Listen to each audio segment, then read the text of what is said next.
Imagine a country that is smaller than New York City, a place you could drive across in under an hour, with almost no natural resources, no freshwater sources of its own, and a population that was once half illiterate. Now imagine that this tiny place has become one of the richest, safest, and most powerful countries in the entire world. That country is Singapore. It's hard to believe, but Singapore was never supposed to become a global powerhouse. This was a mud flat, swamp. Today, this is a modern city.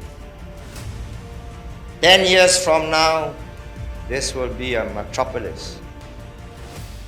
When it became independent in 1965, it was thrown out of its union with Malaysia, essentially left to fend for itself. The decision was so shocking that Singapore's first Prime Minister, Lee Kuan Yew, broke down in tears on national television. At the time, the country was overcrowded, filled with slums and plagued with ethnic tensions between Chinese, Malay, and Indian communities. Unemployment was high, there were no natural resources to rely on, and the economy was in ruins after the British withdrew their military presence. And yet, Singapore turned all of that around. Today, it has one of the highest GDPs per capita in the world, a home ownership rate of over 80%, and is ranked among the top global financial centers, right next to New York and London. But how did that happen? How does a place with so little become so much? It starts with vision and discipline. Lee Kuan Yew and his People's Action Party, PAP, knew that Singapore's survival would depend on attracting foreign investment. To do that, they made Singapore one of the most business-friendly environments in the world. Taxes were kept low,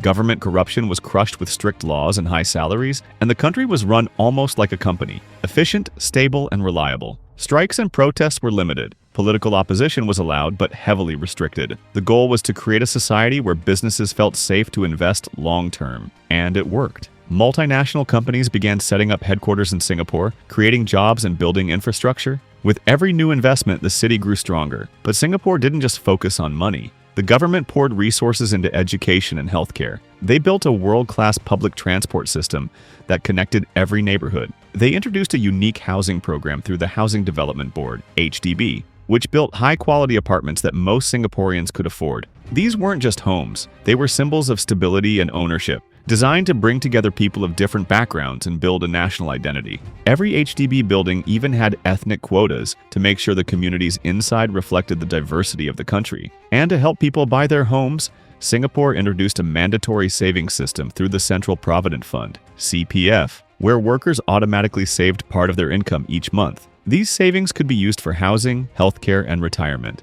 The result?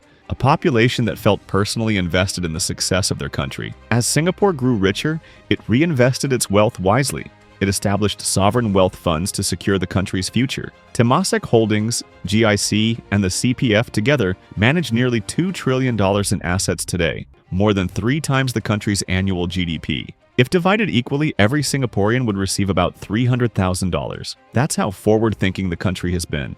Of course, it wasn't just internal policies that made Singapore thrive. Geography played a huge role. The country is located right at the southern tip of the Malay Peninsula, at the entrance of the Strait of Malacca, the shortest sea route between the Indian Ocean and the Pacific. Nearly 1/3 of the world's trade passes through this narrow waterway every year, including oil, gas, and manufactured goods. Singapore positioned itself as the perfect stopover point for ships traveling between East Asia and Europe. Its port became one of the busiest in the world, especially for transshipment, where goods are moved from one ship to another en route to their final destination. But it didn't stop there. Singapore realized that its strategic location could make it an aviation hub too. So in the 1980s, it built Changi International Airport with the goal of becoming the best layover destination in the world. Today, Changi is regularly ranked as one of the world's top airports, with more than 100 airlines connecting it to over 400 cities. It's a place where people actually enjoy stopping over. This unique combination of geography, smart policies, and long-term planning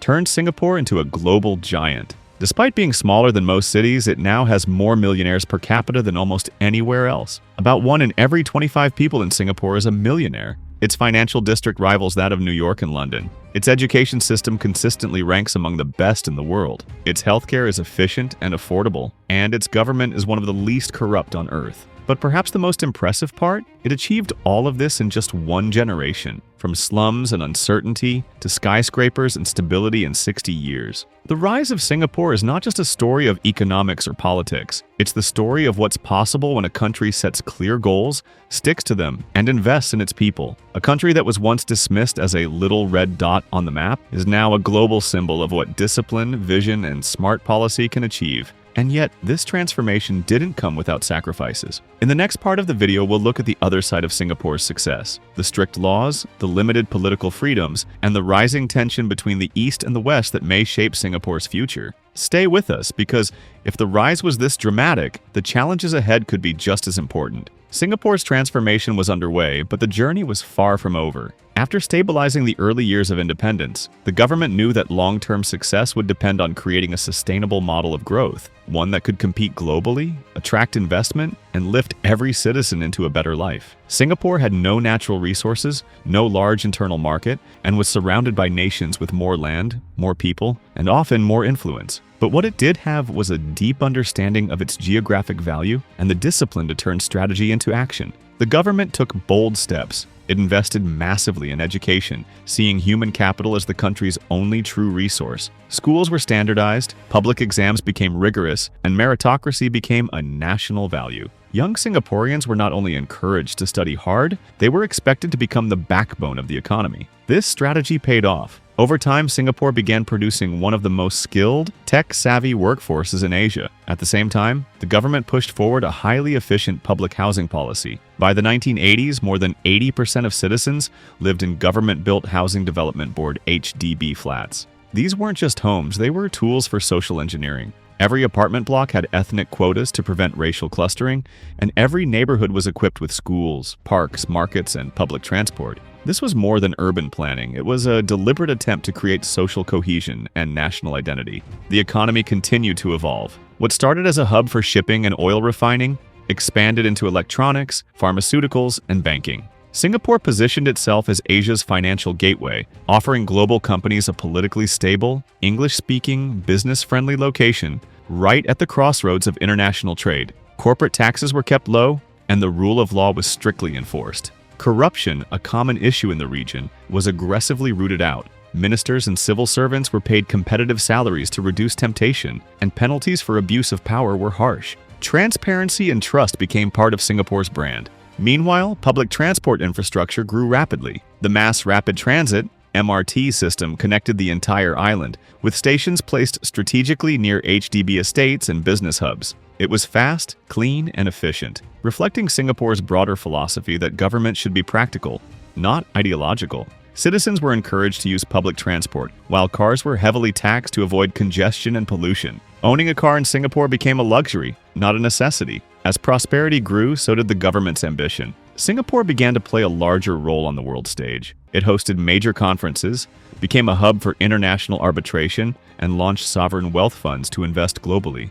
Temasek Holdings and GIC, Government of Singapore Investment Corporation, together amassed hundreds of billions of dollars in assets. These funds weren't just a source of national pride. They were financial lifelines designed to protect Singapore against future crises and to ensure long-term wealth for future generations. By the early 2000s, Singapore had transformed into a city of gleaming skyscrapers, modern ports, and highly ranked universities. Its passport was one of the strongest in the world, and its GDP per capita surpassed that of its former colonial rulers. Yet, critics continue to question the country's democratic credentials. The same ruling party, the People's Action Party, PAP, had remained in power since independence. Elections were held regularly, but opposition was tightly controlled. Media was closely monitored, and freedom of expression had its limits. The government argued that stability was more important than Western-style democracy, and many Singaporeans seemed to agree, so long as their lives kept improving. But Singapore didn't stop with economic growth. The government understood that its reliance on external trade and investment made it vulnerable. To remain strong, it had to secure its own lifelines, especially water. With no natural freshwater resources, Singapore depended heavily on Malaysia for its supply. In response, the government launched a series of water initiatives: desalination plants, rainwater catchment systems, and the world's most advanced wastewater recycling program. The goal was simple: full water self-sufficiency by 2060. Defense was another pillar of Singapore's survival. Despite its small size, the country invested heavily in military readiness. All men were required to serve 2 years in the armed forces, and a large portion of the budget went to modernizing the Army, Air Force, and Navy. Singapore acquired top-tier equipment from the US, including F-15 and F-35 fighter jets, submarines, and tanks. Its goal wasn't conquest, but deterrence. If Singapore was ever threatened, it needed to respond fast and decisively. Geography offered little protection, so military strength had to make up for it. Yet, for all its strengths, Singapore faced new challenges in the 21st century. Rising inequality began to test the limits of the country's social compact. While many citizens thrived, others struggled with the high cost of living. Property prices soared and competition for top jobs intensified. The education system, once a point of pride, became a source of stress for families trying to ensure their children's success. The government responded with reforms, more support for lower-income families, expanded welfare programs, and shifts in education policy. But the pressure remained. The digital age brought both opportunity and risk. Singapore embraced smart technology, becoming one of the world's most connected cities. From contactless payments to facial recognition, innovation became part of daily life. But digitalization also raised questions about privacy and surveillance. Critics pointed to the government's use of technology to monitor dissent, while supporters argued that it kept crime low and cities safe. Then came the global disruptions, the 2008 financial crisis, the 2020 COVID-19 pandemic, and the rising tensions between the US and China. Each event tested Singapore's resilience, yet the country managed to weather every storm. Its reserves provided a cushion, its healthcare system proved robust, and its leaders responded quickly with clear communication and firm action. Still, the future remains uncertain. Singapore is caught between two global giants, China and the United States, both of whom seek influence in Southeast Asia. The city-state has tried to maintain neutrality, hosting both American naval vessels and Chinese business delegations. But as competition intensifies, staying neutral will become harder. Domestically, younger generations are demanding more say in how the country is run. They want more transparency, more freedom of expression, and more diversity in politics. The PAP remains dominant, but its grip has loosened slightly in recent elections. Opposition voices are growing louder and public debates more intense. Singapore is evolving, not just as a city, but as a society. And yet, through all the change, the core identity of Singapore endures. A nation built on discipline, strategy, and survival. From a swampy island with no resources, it has become a global powerhouse. It is rich, clean, efficient, and remarkably safe. But it is also complex. An experiment in governance that blends capitalism with control, democracy with discipline, and tradition with innovation. Whether Singapore can continue to thrive in a world of rising uncertainty will depend on the same traits that brought it this far: adaptability, foresight, and an unshakable belief in its future. The story of Singapore is not over. If anything, it's just getting started. If you enjoyed this video, don't forget to like and subscribe for more powerful stories from history and around the world. See you next time. Bye.